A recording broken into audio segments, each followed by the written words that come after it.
Bonjour mes chers amis, donc dans cette vidéo j'ai envie de vous parler de comment travailler dans une équipe quand vous avez un éveil spirituel très prononcé. Je m'explique. Si tu es quelqu'un avec un éveil spirituel, tu es quelqu'un qui n'aime pas l'injustice, qui n'aime pas certaines choses, que tu ne veux pas rentrer dans un moule, que tu ne veux pas le copinage au travail, que tu ne veux pas adhérer à un clan, que tu ne veux pas ressembler et rentrer dans le moule de l'équipe avec qui tu travailles. Je te rappelle que tu vas avoir beaucoup de problèmes dans ton travail, même si ton hiérarchie, elle sera consciente de ton intelligence et de ton potentiel, mais malheureusement, parfois les clans vont être tellement puissants et qui vont aller dans un sens pour te mettre à l'écart. Pour te mettre à l'écart, mais toi, tu dois être quelqu'un de très très fort, donc tu ne dois pas sombrer à la dépression, à l'isolement, le bien-être. Mais bien sûr, tu ne vas pas accepter qu'on te maltraite et qu'on te manque de respect. Donc là, tu te défends corps et âme et tu bannis la peur. Donc tu ne dois pas avoir peur de licenciement. Tu es une femme forte ou tu es un monsieur ou un homme fort. Donc tu ne dois pas avoir peur de licenciement. Parce que quand on est conscient de sa valeur, quand on sait qui on est, quand on sait qu'on est parfois même, on a même certaines intelligences et votre hiérarchie, elle est consciente de cela. Elle est consciente que vous avez cet éveil, que vous avez cette intelligence et que vous êtes une personne qui est bien dans ses baskets et qui a raison. Mais malheureusement, pour plaire à la masse qu'elle dirige, parce que moi, je me mets à la place de ma hiérarchie, du chef du personnel, parce qu'en fait, il ne peut pas être de votre côté. Même si vous avez raison, vous êtes une seule personne, il ne peut pas se mettre de votre côté et laisser toute la masse qui est contre vous.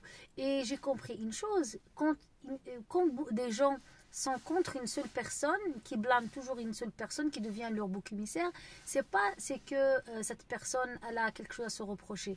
Parfois, ça n'a rien à voir. Parfois, c'est juste une question de votre aura et de votre lumière, en fait, parce que vous êtes une lumière au sein de cette équipe.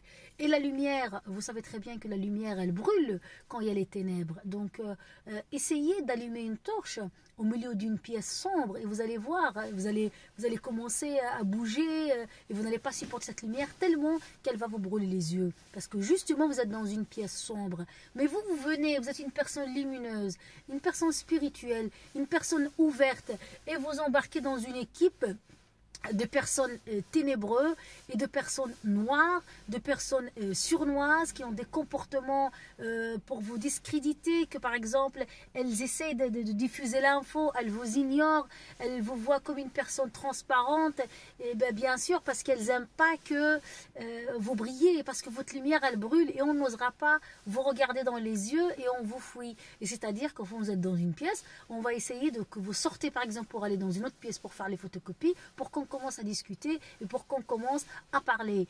Et ne vous inquiétez pas mes chers amis, parce que votre lumière, vous n'allez pas l'effacer pour plaire à ces ténèbres. Au contraire, par votre présence, vous venez travailler, parce que si vous savez qu'il y a une brin de mission dans le travail que vous faites, venez faire ce travail, venez accomplir votre mission et laissez les ténèbres de côté, parce que votre lumière doit briller de toutes ses forces, parce que si vous êtes là dans cette équipe ténébreuse, c'est parce que c'est la vie, c'est la nature. Toi, tu peux dire que c'est Dieu qui vous envoie là. Moi, je suis croyante, je peux dire que c'est le Dieu qui m'a envoyé dans cette équipe parce qu'il y a tellement de lumière et il y a tellement de ténèbres, on a besoin d'une lumière. Et en fait, tu peux être sûr et certain que si une personne est pire que toi, mais qui est avec les ténèbres, eh bien, cette personne, elle va passer inaperçue, on va la laisser tranquille, si elle était un petit peu comme la masse.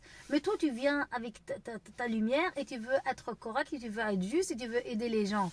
Et les ténèbres ne vont pas te laisser faire, bien sûr, parce que tu vas briller trop, parce qu'on détecte ton intelligence et ta brillance. Mais ça, malheureusement, ça ne plaît pas à tout le monde. Toi, tu viens avec ta lumière. Mais tu rigoles, tu dois être comme tout le monde parce que sinon tu vas briller trop. Et parfois tu dis, mais je suis toute simple.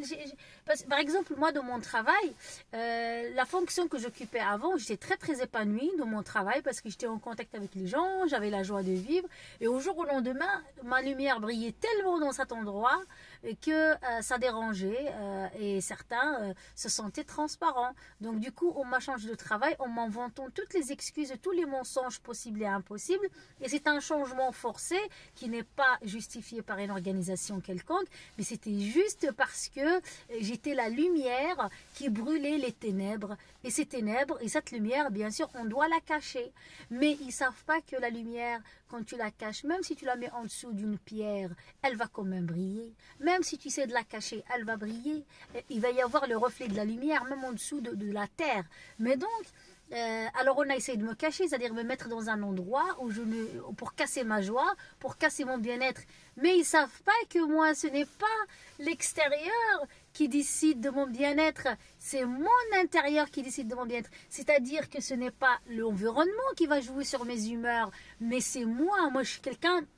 Je suis une personne à part entière, je suis un être multidimensionnel. C'est pas parce que tu vas m'enlever cette place, moi je suis pas attachée à une place, moi je suis l'infini, comme le créateur, je suis une personne spirituelle. C'est pour ça que je vous dis mes amis, ne renoncez pas à vos valeurs, ne renoncez pas à votre spiritualité, ce prétexte de plaire à une équipe. Au contraire, si vous sentez qu'il y a quand même quelque chose qui vous plaît dans ce travail, même une graine de bien-être que vous avez dans votre travail, battez-vous pour ce travail et venez brûler les ténèbres, venez brûler les ténèbres. Moi, je suis pas d'accord avec ces gens-là. Oui, je me sens pas dans ce boulot, donc je jette l'éponge, je démissionne et je vais ailleurs. Non, je vais pas ailleurs, surtout si tu as une place.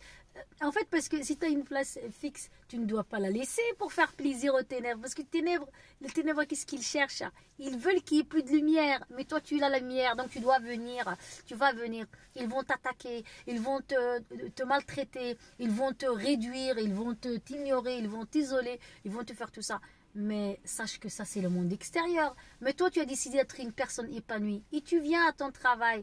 Et tu bénis le Seigneur qui t'a donné ce salaire-là. Pourquoi tu vas laisser le salaire qui tombe tous les mois, avec les temps qui courent, pour leur laisser?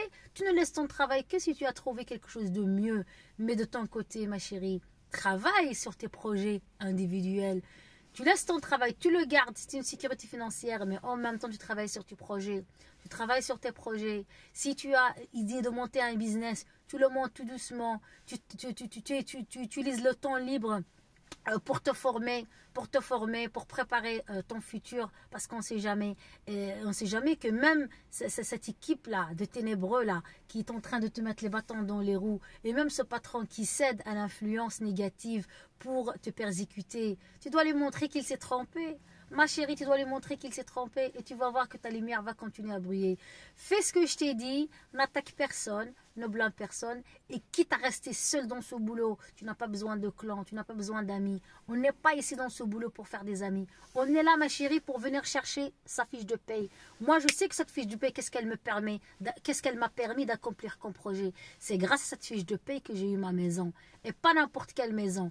Une maison digne de ses dignes. Que plein de ces ténébreux là avec qui tu travailles ne l'ont pas. Ben c'est normal, parce que toi tu as les choses qu'eux ils n'ont pas. Il y en a plein qui n'ont pas réussi à avoir. Ils disent comment ça se fait, elle a le même salaire que nous, elle arrive à avoir une baraque et nous on n'a pas. T'inquiète, donc moi je remercie le Seigneur. Merci Seigneur pour ce salaire. Merci, on essaie de mettre les bâtons dans les roues, mais il y a un salaire qui tombe tous les mois. Et ce salaire, qu'est-ce qu'il te permet? Il te permet d'offrir ce que tes enfants veulent. Tu veux leur laisser la place. Tout ça parce que, ils te font mal. Mais tu es conne, tu ne quittes pas ton boulot, ma chérie. Sauf si tu as trouvé quelque chose de mieux et qui paye plus. Et tu regardes tous les avantages autour. Par exemple, moi maintenant, tu vas me dire que je vais partir. J'ai un travail à 2 pas de chez moi. J'ai un salaire correct. Et voilà, je sais que je vaux beaucoup plus que ça. Parce que maintenant que je suis consciente de ma valeur, si j'avais travaillé un tout petit peu, si j'avais cette conscience spirituelle que j'ai maintenant, tu vas voir si j'allais accepter ce travail. Mais ce n'est pas grave. Ça reste quand même un travail où je ne suis pas trop fatiguée physiquement, où je suis bien, où j'ai quand même quelques jours de congé. Je suis à côté de chez moi.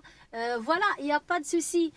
N'oublie pas que tu es avec des ténébreux, que eux ils prennent le train pour venir faire, ils font de trajet pour venir prendre le même salaire que toi.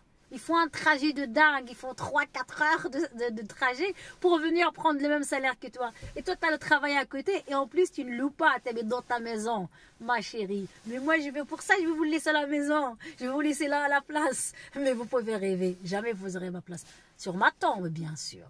Sauf si je trouve les mêmes conditions. Salaire, même conditions, c'est-à-dire que travail, même conditions, même salaire, même chose, peut-être que je vais peut-être céder. Et malgré ça, je ne démissionne pas. Étant une fonctionnaire nommée, je pouvais faire un CFCAD, c'est-à-dire je prends congé de cette fonction, mais jamais je vous la laisse. Jamais quitte à multiplier les CFCAD. Donc voilà, donc je vous remercie mes amis et je vous dis, battez-vous pour votre place. Ne laissez pas votre place à des ténèbres. Non, ils ne vont pas gagner. Ils ne vont pas gagner parce qu'ils attendent que ça. Ils attendent que tu laisses la place pour qu'ils placent leurs amis, leurs enfants. Non, tu ne laisses pas la place. C'est ta place. Et si tu es là pendant des années, c'est que tu as travaillé pour ça. Tu as mérité cette place et quelqu'un est venu te la prendre parce qu'il ne te l'a pas pris par mérite. On t'a volé ta place. C'est la hiérarchie qui a donné ta place à quelqu'un parce que c'est abus de pouvoir. Là, contre ça, tu ne sais rien faire parce que ça, c'est le système. Parfois, le système est injuste. Il met à des places clés des gens au pouvoir que si la vie a décidé que ces gens ont du pouvoir et te commander, mais ils n'ont pas compris la mission pour laquelle la création les a mis là. Si par exemple quelqu'un est devenu directeur ou chef, mes parents m'ont toujours dit que les autorités sont placées par Dieu. Parce que Dieu, même si c'est une personne qu'on peut dire, oui, cette hiérarchie, elle est incompétente, elle est ci, elle est ça, mais elle n'est pas là par hasard. Elle n'est pas là par hasard parce que peut-être que même si qu'il soit un patron méchant ou bon, il n'est pas là par hasard. Et on ne peut pas arriver à quelque chose si elle n'est pas décidée par le Seigneur. Parce que si c'est le Seigneur qui a décidé que ce patron, même tyrannique soit-il, qu'il est là, c'est le Seigneur qui a décidé qu'il soit là pour te commander. Parce qu'il y a des choses à apprendre de ce patron, même s'il est tyrannique. Mais s'il est bon, il y a aussi des choses à apprendre de ce patron bon, de ce bon patron. Donc en fait, dans tous les cas, tu es gagnante. Qu'il soit un patron mauvais ou bon, toi, sois toi-même. Toi, impose le respect. Toi, montre que tu es digne de chez digne. Toi, tu es digne. Toi, tu ne te laisses pas faire. Tu es digne, mais tu ne te bats pas. Moi, en fait, au début, c'est vrai que c'est l'ego parce que tu te sens blessé, on t'a disqualifié. En fait, j'ai subi la disqualification. Et je suis très heureuse parce que je la subis sans raison.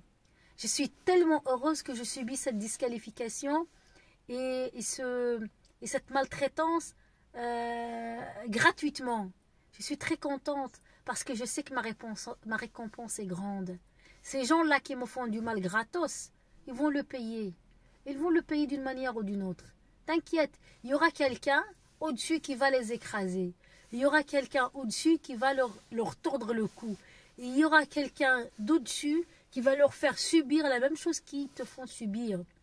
Donc maintenant, ma chérie, calme-toi, fais ton travail et laisse ce patron tyrannique jouer de son pouvoir. C'est une affaire d'ego, ma chérie. Toi, tu es une femme spirituelle. Tu ne vas pas rentrer dans le jeu d'ego. Le jeu d'ego avec ton patron, tu ne rentres pas dedans. Toi, tu te vêtis de l'humilité. Tu te vêtis de la joie, de la lumière, de la grandeur du Seigneur.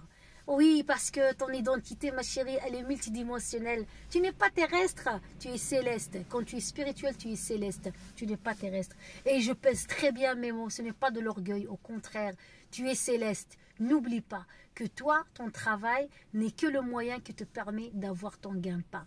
Si tu sais, si ces gens-là avec qui tu travailles, ils te donnent la possibilité d'exprimer ton plein potentiel, ah ben tu le remercies. Mais si ce sont des gens, des voleurs de destinée, des voleurs de lumière, des gens qui veulent s'accaparer de ton plan divin, ah ben c'est pas grave, laisse-les faire. Parce qu'il y a une raison à cela. il y a quelque chose pour là. Et puis peut-être que si, parce qu'en fait quand tu brilles trop, et Dieu décide de te cacher, parce que peut-être que c'est le Créateur qui a décidé de te cacher. Tu étais tellement brillante, et il voulait qu'on te disqualifie de cette place, justement pour que tu aies dans un autre poste. Par exemple, ça c'est mon histoire, en fait, j'étais dans un poste brillant, où tout le monde m'aimait, j'avais une belle relation avec les étudiants, il y avait de la joie, il y avait une aura comme ça, il y avait de la bonté, il y avait de l'amour. Et puis du jour au lendemain, on vient casser ça. Parce qu'en fait, on voulait te cacher. On voulait te cacher parce que Dieu, il voulait te protéger. Tu brillais tellement et il voulait protéger ta lumière. Et d'ailleurs, tu as tellement brillé que tu as eu un accident pour disparaître. Parce qu'il y a des gens qui veulent que tu disparaisses de là où tu es. Donc la lumière, ta lumière, elle brûle. Ta lumière, elle brille trop. Donc du coup, Dieu, pour te protéger, il te cache. Donc remercie le Créateur de t'avoir caché parce qu'il y a quelque chose là-dessus. Et t'inquiète, plus on te cache, plus tu vas briller. Amen. Donc voilà, moi je suis très croyante et j'adore. Et ce mot Amen ou Amin pour ceux qui sont arabes. En arabe on dit Amin, en français on dit Amen. Donc si tous ceux qui entendent ça, s'il vous plaît, tous ceux qui entendent cette vidéo, je vous dis, vous n'êtes pas victime. Au contraire, vous n'êtes pas victime. Et tirez profit de cette situation. Si on t'isole, si on te met à l'écart, c'est qu'il y a une raison à cela. Et remercie toujours le Créateur, ou si tu crois en Dieu, ou si tu crois autre chose, moi je te respecte, il n'y a pas de souci avec ça. Mais je te le dis ma chérie, si Dieu veut te cacher, il te cache. Mais ne pars pas de ton travail, réfléchis bien, réfléchis, comprends les lois spirituelles. Ce sont des lois spirituelles du succès. Dieu te cache parce qu'il veut te protéger.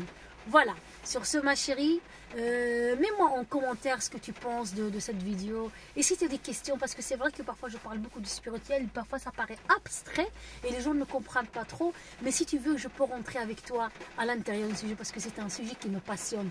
Le développement personnel, la spiritualité, les femmes divines, les hommes divins, j'adore ce monde. Parce que franchement, c'est ça on doit retourner à la source. C'est ça notre identité. Nous sommes tous des êtres spirituels. Voilà, même si tu es athée, tu crois à quelque chose. Et ne me contredis pas, s'il te plaît. Même si tu es athée, tu crois à quelque chose. Tu crois que Dieu n'existe pas. C'est ta croyance. Et je la respecte. Donc, sur ce, ma chérie, je te remercie de m'avoir écouté. Et s'il te plaît, écris-moi des choses en commentaire. Même des critiques, il n'y a pas de souci. Ça m'aide un petit peu à m'améliorer et à fournir un contenu de qualité. Voilà. Merci, à très bientôt.